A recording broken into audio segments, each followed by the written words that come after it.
En Ukraine, près d'un an maintenant après le début de la guerre, un nouveau ministre de la Défense va bientôt être nommé. Kirilo Boudanov, 37 ans, chef du renseignement militaire, un expert pour être mieux préparé alors que Moscou prévoit une nouvelle offensive selon Kiev. Mais les soldats du Kremlin atteindront-ils leurs objectifs cette fois-ci? L'an dernier, ils s'étaient heurtés à une armée ukrainienne qu'ils avaient sous-estimée. William Molinier, les états-majors russes ont-ils tiré les leçons de leur échec? Oui, et d'ailleurs, plutôt rapidement, dès les premières semaines de la guerre, les élites militaires ont publiquement reconnu qu'elles faisaient face à des difficultés, parmi elles le manque criant de mobilité, à l'inverse d'une organisation ukrainienne très souple et peu dense.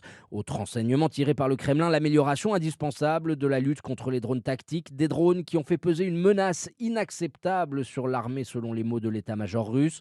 L'artillerie, elle aussi, a été critiquée en interne, appuyé un spécialiste de la pensée stratégique russe. Les responsables de l'échec de la prise de Kiev ont été évincés. Cette introspection est suivie de très près par le renseignement occidental. Une source militaire en est convaincue. L'armée russe de ce mois de février n'est plus la même que celle d'il y a un an. Sur le front, les soldats du Kremlin sont plus nombreux. Surtout, les boucles de décision ont été raccourcies. Reste à savoir si ce gain en agilité sera décisif. La nouvelle offensive russe entrevue dans quelques semaines en Ukraine devrait être un bon baromètre. Moment charnière qui pourrait faire basculer l'avantage militaire d'un côté ou de l'autre après plusieurs mois de neutralisation sur le champ de bataille. William Molinier, spécialiste défense d'Europe 1.